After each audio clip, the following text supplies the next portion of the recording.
Hello, everybody. Thank you for joining us. I'm Catherine Holt, the CEO of the Greater Victoria Chamber of Commerce, and today I'm joined in our virtual fireside chat by Paul Nursey, who's the CEO of Destination Greater Victoria. Welcome, Paul. Thanks, Catherine. Delighted to be here today. Yeah. The half an hour goes very fast, and I know you have a lot to say about what's going on in tourism.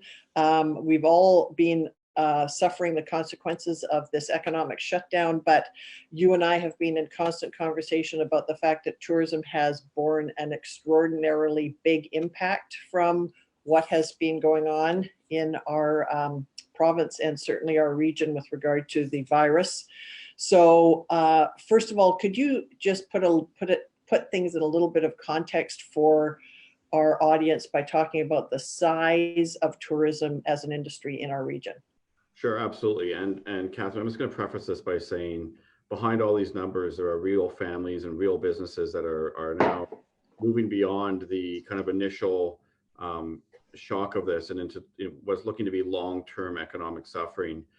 Prior to COVID, our industry represented $2.3 billion in contribution to the GDP of Greater Victoria.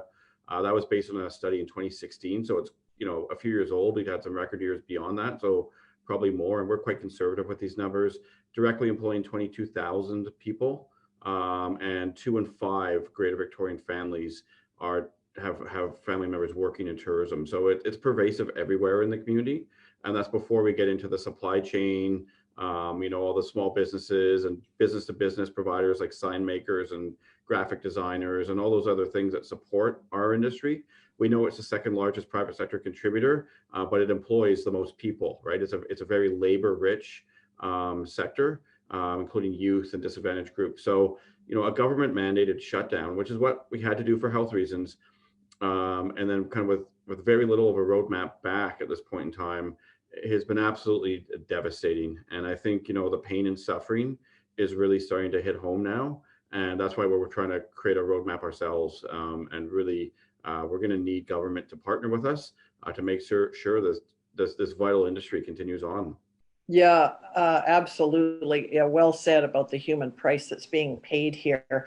And thanks. I know the impact on our region is enormous. So as you referred, you said that you've got a rescue, I think it's called a rescue and recovery task force underway.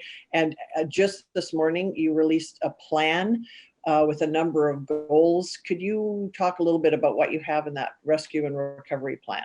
Yeah, absolutely. And I want to credit the private sector, our leaders in our community who came to us as an organization, because we were in the process of kind of laying off people as well and winding down initiatives, but they wanted to partner with us and use their destination tourism organization as a vehicle, and we were delighted to do so. But what's critical, and we have 5 recommendations, is to understand that there are immediate needs, and then we have to have a planned recovery really into next summer and really into the fall, because the primary issue here is the timing. I mean, a fact from the side from the fact that we were completely shut down, going from basically full speed to zero. It happened in March, April, which is when businesses were already incurring debt to get their businesses up and going and all the marketing, and there's been no return on that. So we released 5 points, and they're posted on social media, but I'm just going to really dig into 2, and that's liquidity. Our businesses need liquidity, and there's a variety of mechanisms out there, like the wage subsidy and other things. But unless the businesses survive, there is no kind of connection for the worker or the employee, right? So we need to keep those businesses alive, and that is really, really important to us. And then we have a variety of other measures. But then I think the other thing that we're facing in the short term, and there has been a little bit of movement on this, but we need more, is, this happened in March, and we're quickly approaching layoff deadlines. And there's federal jurisdiction and federal employment law, and there's provincial law. But by mid-July, our businesses are going to be facing a very difficult decision to sever employees permanently. And so what you're talking about there's a 13-week provision under provincial legislation that they have extended now to 16 weeks, which takes you to mid-July. And then at that point, you have to make a decision that you're going to sever and provide a severance payment for your employees and consider them to no longer be your employees Right. And you're concerned that that may be the point where you actually have an opportunity to hire some back and to have some operations. And exactly, and the timing is just terrible because that's Yeah. just we might have a little bit of a summer season, and it's such an unproductive use of resources. We'd rather that money be reinvested into people and startup again. And there's a quirk in the legislation that over 50, there's even more punitive damages, or not damages, more punitive requirements. Whether it's federally governed or provincially governed, we want some flexibility on that because we'd rather keep a connection with our workers as opposed to having to make an arbitrary decision just where we may be starting up just a little bit to have to, maybe tip companies over the edge just to fulfill their statutory obligations around severance. Yeah. So we have a variety of other recommended there, but in the immediate term, it's all about liquidity. We need government support around liquidity, and we need flexibility in the human resources side of things because we really want to employ people. We're proud to do so. And our sector has been, as you know, a net contributor for decades in taxes and employment. And we just need a little bit of help for the next 18 months so we can be back there again. Yeah, and you're in good company across the country. I know that every region of the country is suffering with regard to tourism. And that said, Victoria is disproportionately affected given how much we depend on tourism. But, the federal government has stepped up and provided an extra level, shall we say, of assistance so far to oil, to agriculture, and I know that your industry has been arguing from the outset, tourism needs to be on that A list of industries that has been particularly disproportionately hard hit and therefore needs extra assistance beyond the wage subsidy, the rent assistance, the $40,000 that businesses can borrow. So that's what you're talking about when you say liquidity, an extra level of assistance. That's exactly it, Catherine, and thank you for digging into that. I mean, the reality is between the seasonality and the liquidity and just the general fragility of our small to medium sized and even larger businesses, where we have 100 days to make our revenue and then go into the winter, we really do need a sector-specific bailout package. And the Prime Minister has referenced our industry in his morning addresses several times. We expect some very small announcements in the next couple of days, which won't be sufficient. By the national level, we're also working on an 18-month recovery program. But, as you know, just as the chamber members, our members, many of them who are the same, if you don't have that vibrant community of small to medium-sized businesses, we have nothing to promote. There is nothing for our visitors to experience. It is the fabric of our small businesses that are going to be there that are a competitive advantage. So it's absolutely vital that we have a sector-specific tourism recovery program, both at the provincial and at the federal level. And I know there's plans being worked on, but the announcements haven't come soon enough. We're already, we're already looking at the May long weekend this weekend, and we would be in full operations now for a couple of months. The first cruise ships would have come in early April, and our businesses would have had some pretty significant revenue by now. And they're sucking wind. In fact, many of them have zero. So it's getting very, very important. And I don't mean to be too edgy here, but the level of urgency is very high. Absolutely.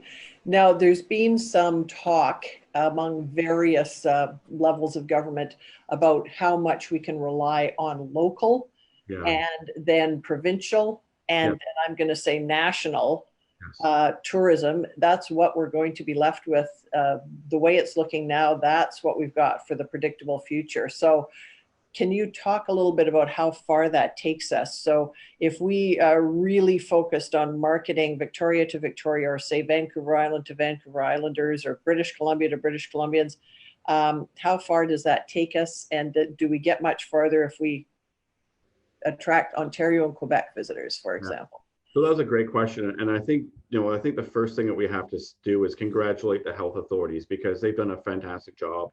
And if they hadn't done the amazing job that they've done, we wouldn't even be talking about reopening right now. So I think we just need to frame that. And what I'm going to say next, I want to make sure that it's centered in that basis of gratitude, because we would not be talking about reopening if they hadn't done such an incredible job.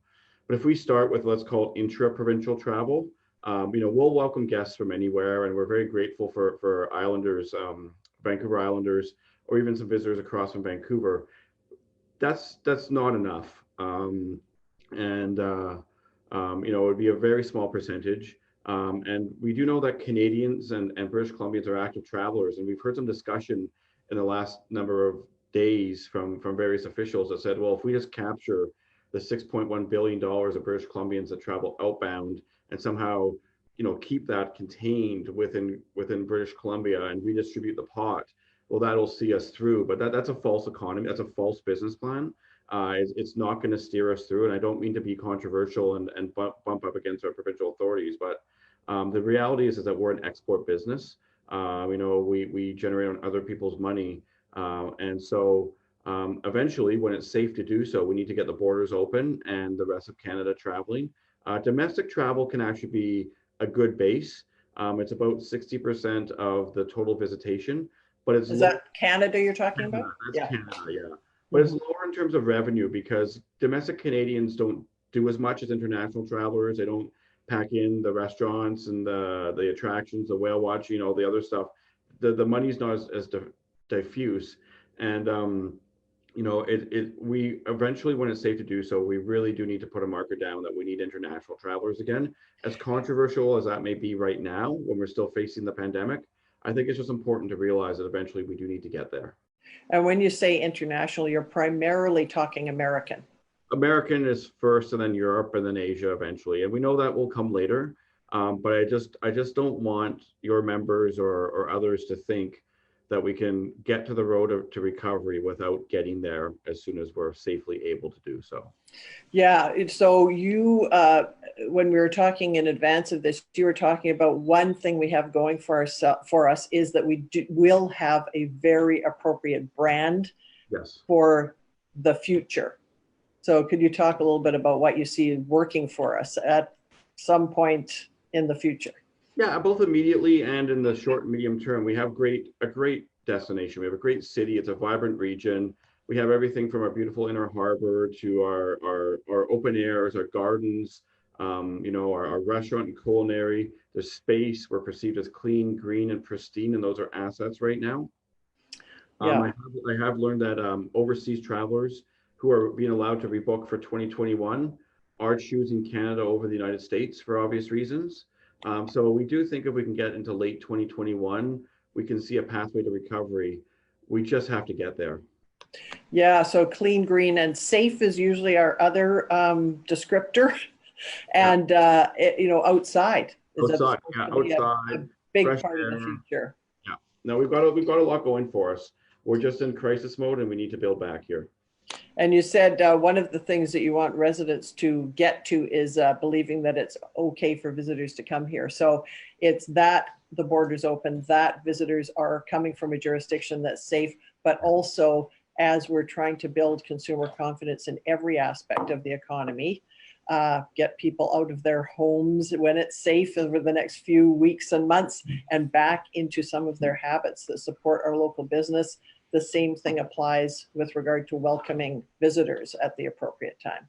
Absolutely. And I think, we've been talking offline with some of our partners like the Downtown Victoria Business Appropriation Association about working in collaboration on welcoming. And I think those are going to be fantastic initiatives. But, the last thing we want is our visitors to feel unwelcome by residents. So I think we do need to strike that fine balance. And right now emotions are high and we can't ignore that. But we've always been a very welcoming destination and hopefully we'll get to a place in the not too distant future where we can have that happen. Yeah. Could you talk a little bit about what's happening with your own organization? One thing that doesn't get talked about, and it applies to you, it applies to me, it applies to a lot of organizations who I'm going to say are pivotal in rebuilding different industries, business in our case, broadly defined across the region, tourism in your case, but we're having our own struggles. So I know you've had a lot to deal with as an organization. Can you talk a little bit about that? Yeah, and sure, and I feel kind of humble in doing so because we're here to serve our members and our communities just as you are. But like yourselves, we're resourced by voluntary memberships, and in our case, a provincial sales tax through hotels called MRDT. It's a lodging tax. It's a structural lodging tax. But so not only did that decreased dramatically to virtually nothing. It was frozen as part of a business measure around PST and MRDT. So we're on basically a zero revenue footing until December. And as a result, I've had to lay off quite a few number of staff, but we've kept a core team together. We're open, we're doing business. There's been a lot of rebooking of conferences, which has been fantastic. We'll gear up marketing communications very shortly when it's able to do so, but doing a lot of this kind of public policy and advocacy work in the last number of weeks. So like industry, we're down to about 10 to 20% capacity. And I feel awful for our employees who are temporarily laid off because it was through no fault of their own. But I think sometimes people forget that your organization and our organization and others actually need a revenue model behind them as well too, just as our members do. So, but I do want to reassure everyone that we acted very, very quickly. We were among the first of our like organizations across Canada to make cash conservation efforts. We do have a restricted reserve, so we will be fine well into next year. We will survive, we will be open for business, and we'll be able to serve our members. Okay, thanks for that context for your own organization. I've got a couple of questions coming in from our audience. So the first one is, what do we need to do to help people feel safe in their tourist experience, even if they are locals? Yeah, I think, and we don't want to get too far ahead of ourselves, Catherine, but we've been working on some neat ideas behind the scenes to make sure that we kind of have a consistent message across our community that our businesses are taking appropriate measures, the appropriate cleanliness and social distancing measures. And we're going to hammer out something between us and some of our partners very shortly. But I think for all of us as businesses or chamber members or Destination Greater Victoria members, if you do your part and make sure that your business is as safe as it can be, that will help us gain a positive reputation. And then the second thing is I want to make sure that we're abiding by the public health officials' directives, because we do not want to get a reputation for having any kind of outbreak here or any kind of negative things happening. That there will be a competition with other destinations. And if we maintain that clean, green, pristine, and safe brand, I think we'll come out ahead in the months ahead. Yeah, as long as people get back into any version of their previous level of international travel, we're very well positioned for next year. If we keep our reputation intact as a place that has managed COVID well. And when I was talking to Jamie Sawchuk from Deloitte last week, he was saying that has been true to the extent that we have any history under our belt at all about this in the world, that countries that handled the outbreak well and kept their curve flattened, as BC has, have also been the jurisdictions that have demonstrated a successful to date reopening. We've seen a little bit of backsliding just the last couple of days in South Korea, for example, but I think they continue to be on it, and I think BC will continue to be on it, and that's what it's going to take to maintain our reputation. And that's the delicate line that we all have to walk here in a couple of months, right? We desperately want to get back to business, but we can't be seen to be kind of too aggressive. It's a very, very tricky balance, which is once again why we need government support, because we don't want to do anything that's reckless out of financial desperation to small businesses. Yes, exactly right. Well said. Another question I have from one of our audience members is, what percentage of member businesses, and that could be your members or mine, I guess, let's just say businesses in the region, have said they will not remain viable through 2020 due to a lack of tourists this summer? Yeah, so I'm going to share two numbers. Going into this, we had about 1,000 member businesses, and we've been in touch with most of them. I'm aware of 3 or 4 of our members that have already made the decision to close permanently. Those are mostly retailers in the downtown core that were directly related to the cruise business, and they've already communicated to us that they've made the decision that they're finished, which is terrible because there's a family behind each one of those. Our colleagues at our regional tourism marketing organization, Tourism Vancouver Island, which is linked structurally to the provincial government, they're doing surveys every 2 weeks. And that number for their survey is upwards of 30%. And that's a Vancouver Island number, not necessarily a Victoria number. But I think it's too soon to assign a percentage. My sense is that many businesses are trying to get clarity of what type of government support measures there may be, if they qualify, what type of cash flow they can expect through a very truncated summer, and if they can make it to next summer. And I'm not sure that they've all made a final decision or not yet. I think they're just wrestling with that every day. And so the number isn't huge yet, but I anticipate it's, regrettably, it's going to get bigger, and every single one is a tragedy. Yeah, and 3 or 4 known is, as you say, not a huge number, but the 30%, I guess that was 30% who say if the circumstances stay basically as they are with regard to Right. no additional support for cash flow from governments, then likely to close. But that's a gruesome number, 1 in 3. Gruesome number. It's gruesome any way we look at it, which is why, once again, we're calling on governments to work through their decisions and make some announcements, because our industry has been incredibly patient, and it's time. Yeah. Okay. So we've got about 5 minutes left here. Talk a little bit about what you see for the longer term. What are we doing over the course of this year and next? Sure. In So your 18-month plan and beyond? Yeah, I'm going to talk a little bit about our plans and industry's plans. So we are hard at work, and about 2 weeks ago, the provincial minister sent out a kind of a communications to various sectors to start putting their physical distancing plans in place and to seek approval through their sector association, whether it be the Whale Watch Association or restaurants, attractions. So the machine is turning again for reopening. I do think, again, these are not my individual decisions or things to communicate. I do believe some of our closed hotels will communicate a limited reopening in the weeks ahead. So that's good. I know at the Victoria Conference Center, that's a city-owned asset, but we have the sales and marketing responsibility. We are working on our physical distancing measures, even if we're just going to have, groups of 50 or less, just as hotels will for weddings and small businesses. And if we have different wings, we can have like 50 here, 50 there, and cobble together, some half decent pieces of business. So this year is just about getting through. In terms of our marketing communications, we've been working very hard behind the scenes to talk to all of our travel journalists, all of our influencers, all of our medium PR contacts in the close-in area, British Columbia, where we're going to be allowed to promote. And as soon as the green light goes off, we're going to be on it. My remaining team is very, very switched on. And for those who know me, they know I'm a very hands-on CEO, and we've been watching this very carefully. So we're going to be sending out very positive messages and encouraging people to travel safely within weeks here, as soon as we get the official green light, because we're still under a state of emergency. We physically are unable to do that type of communication right now. Mm-hmm. So we are going to scramble for whatever business we can, this summer and into the fall. And we've been rebooking conferences and sporting events into 2021, 2022, and some as far as 2023. We're being very flexible on our terms.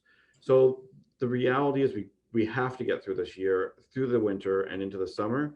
And then I think we can see where we're at and build a longer term strategy. But right now it really is about survival and summer. Yeah. Everyone's assuming we're in what the government's calling phase 4 by next summer, which is there's a vaccine, there's treatment, or there's immunity, and large gatherings can resume so that you can have conferences and sporting events and cruise ships and all of that. So, and at least, if I can interrupt you there, because we only have a few minutes left, like I think some of these human trial vaccines, we'll get some data on them in the next month or two. If we're all following this very closely, even if we start to see signals that they're marching down the path towards approval and manufacturing, that will help give us more of a time frame. Yeah. Whereas right now under the restart plan, and it's a very kind of safety first restart plan, it's just very ambiguous, and it's hard for a sector to plan against something that's so open-ended. Absolutely right. Everyone stays in the state of mind they're in now, and you can't even imagine the state of mind you'll be in a year or whenever the vaccine is going to be around. So it's hard to plan. Okay, well, any final words, advice, observations, anything else you'd like to leave us with? Well, we're going to be releasing further updates to what we released today. This is not over. This is, in fact, just the beginning. I think, for those that are watching, I would just implore that this has been an industry that has very quietly and very positively and very collaboratively worked behind the scenes for the last, decades. We've contributed a lot. And this is a time where we need help. And it's not going to be there into the way that it is if we don't receive some assistance. And it's humbling to have to ask for that, but that's the place that we're in. And I'm just grateful for the opportunity, and hopefully we can touch base in the next little while, and we can update you. Thank you very much for your time. Yeah, thank you, Catherine.